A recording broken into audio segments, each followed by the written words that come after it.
ஆண்டவரால் ஆசீர்வதிக்கப்பட்ட அருமையான தேவ ஜனங்களே, இன்று நாம் வாசிக்கக்கூடிய தலைப்பு என்னவென்றால் கண்ணாடி சோதனை.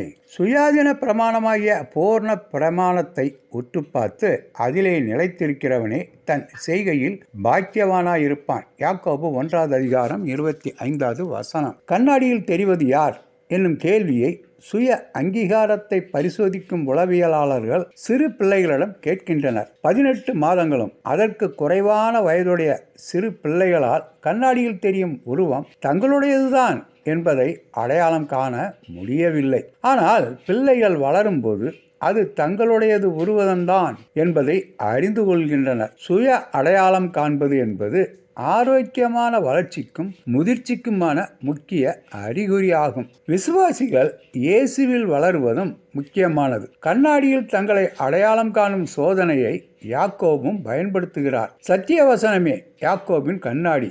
யாக்கோபு 1:18. நாம் வேதத்தை வாசிக்கும் போது என்ன பார்க்கிறோம்? வேதம் அன்பையும் தாழ்மையையும் போதிக்கும் போது அதில் நாம் நம்மை பார்க்க முடிகிறது. தேவன் கொடுத்த கட்டளையின் பிரகாரம் நம்முடைய செய்கைகள் இருக்கின்றதா? நம்முடைய இருதயத்தையும் செய்கைகளையும் நிதானிக்கும் போது அது தேவனுடைய விருப்பத்திற்கு ஏற்ற வகையில் இருக்கின்றதா?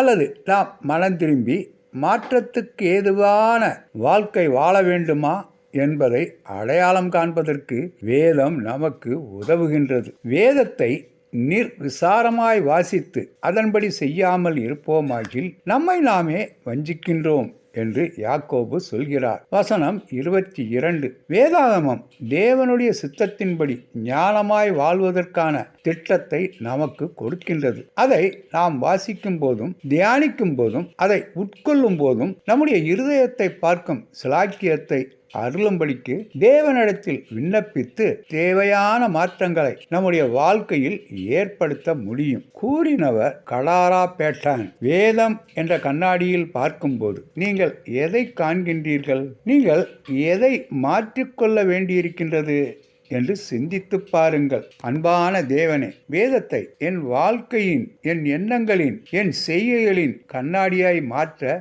எனக்கு உதவி செய்யும் என்று நாம் நம்முடைய தேவனை நோக்கி ஜெபிக்கலாமா? ஆண்டவர் தாமே நம் அனைவரையும் ஆசீர்வதிப்பாராக. ஆமேன்.